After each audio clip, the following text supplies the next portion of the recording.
Assalamu alaikum students. Hope you all are fine. Today we will start a new topic, that is a letter from Mother Earth.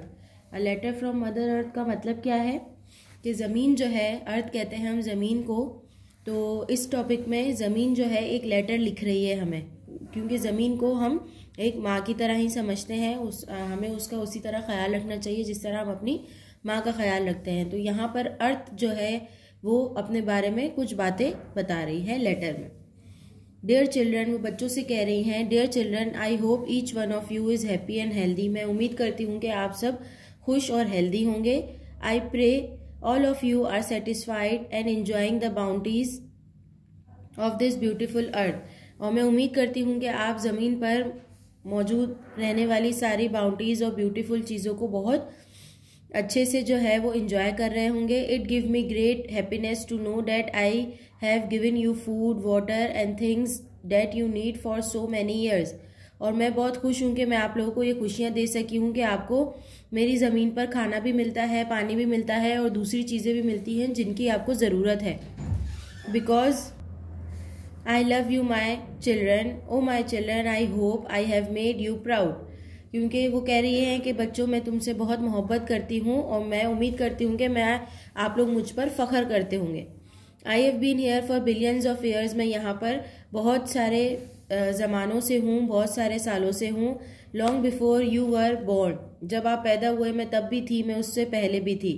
I have given home to species bigger और smaller then you, यानी मैंने लोगों को रहने के लिए घर दिए, चाहे वो बड़े हों छोटे हों। I have seen many animals, plants and other organisms gradually disappearing from my surface. और मैंने ये भी देखा है कि मेरी ज़मीन से कुछ जानवर और पौधे ऐसे भी हैं जो आहिस्ता आहिस्ता मेरी ज़मीन से ख़त्म होते गए हैं। The sun has been rising on me for thousands of years now. ज़मीन पर यानी मुझ पर जो है, ये ज़मीन कह रही है, अर्थ कह रही है कि सन जो है, सूरज जो है मुझ पर हज़ारों सालों से रोशनी किए हुए है। But I feel that it is angry, लेकिन मुझे ऐसा लगता है कि सूरज जो है मुझसे गुस्सा है। Why else would it send heat waves to the very children I love, on the contrary it is getting cooler in place where it is least expected. यानी यहाँ पर ज़्यादा सर्दी होती है जहाँ पर सर्दी की कम ज़रूरत होती है, और जहाँ पर सर्दियों की ज़्यादा ज़रूरत होती है वहाँ पर सर्दियाँ कम होती है। Oh the moon told me that you are looking for a form of life there. This is a great news. Look at the form of life around you. The blue calm water flowing stream and rivers had given life to everything. My children, let's all be thankful for the life on earth. यानी वो कह रही है, ज़मीन कह रही है कि आपको मेरी ज़मीन पर जो है, अर्थ पर जो है सारी चीज़ें मिली हैं। चलता हुआ पानी मिला है, खूबसूरत आबशारें मिली हैं, सारी चीज़ें आपको ज़मीन पर मिली है। और मेरे बच्चों, आपको इन सब का शुक्र अदा करना चाहिए और अर्थ का और अल्लाह का जो है वो शुक्र अदा करना चाहिए। आई एम योर मदर, मैं तुम्हारी माँ हूँ। अ मदर लव्स अनकंडीशनली, यानी एक माँ जो है वो बगैर किसी मतलब के अपने बच्चों से मोहब्बत करती है। And there are no boundaries of race, religion और वेल्थ। और यहाँ पर कोई भी जो है, जिसका भी रिलीजन अलग हो, उसमें कोई फ़र्क नहीं है, सब ज़मीन पर ही रहते हैं। Everything is provided for everyone, ज़मीन पर मौजूद हर चीज़ जो है वो हर किसी के लिए है। However the systems made by humans divided people into group. Systems ने, यानी सिस्टम का मतलब है कि जो हमारे यहाँ सिस्टम चल रहा है अमीरी और गरीबी का, कि सबको जो है डिवाइड कर दिया गया है लोगों को, लेकिन उसका मतलब ये नहीं है कि सबकी ज़मीन भी अलग अलग है, सब रहते ज़मीन पर ही हैं।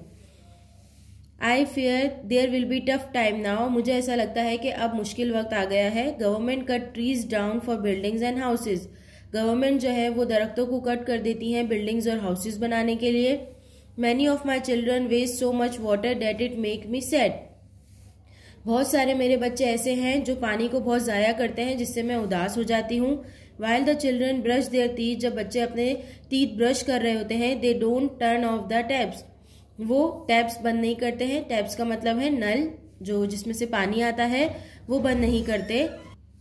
The adults use bucket of water for cleaning their car, और जो बड़े हैं वो अपनी कार्स की सफाई के लिए जो है बाल्टियां भर भर के पानी जो है वो वेस्ट कर देते हैं। एवरीवन लिटर्स, हर जगह हर लोग कचरा करते हैं। My fertile soil has become barren, मेरी जरखेज ज़मीन जो है वो अब क्या हो गई है, बंजर हो गई है, बैरन हो गई है। And so many innocent people have died because of Wars and violence, और बहुत ज़्यादा लोग जो है वो लड़ाई झगड़ों की वजह से जो है वो मर जाते हैं। However, I believe in you and I need promise from you. मैं आप पे भरोसा करती हूँ और मैं आपसे ये प्रॉमिस चाहती हूँ।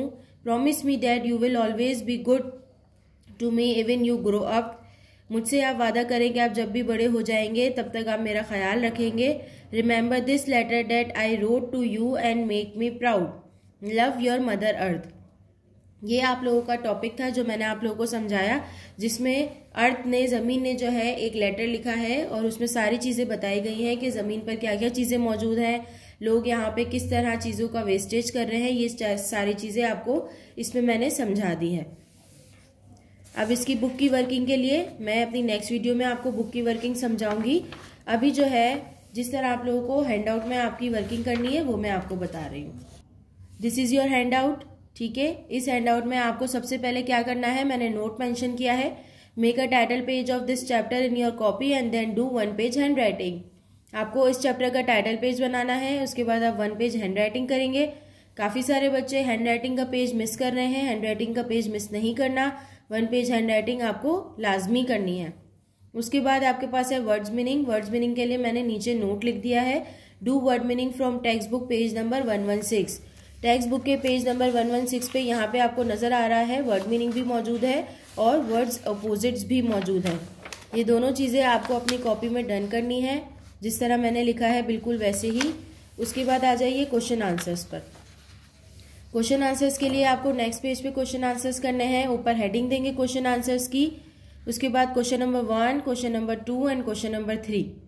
क्वेश्चन नंबर 3 करने के बाद नीचे मैंने एक नोट मेंशन किया है जो आप देख सकते हैं, remaining work of this chapter will be given in next week.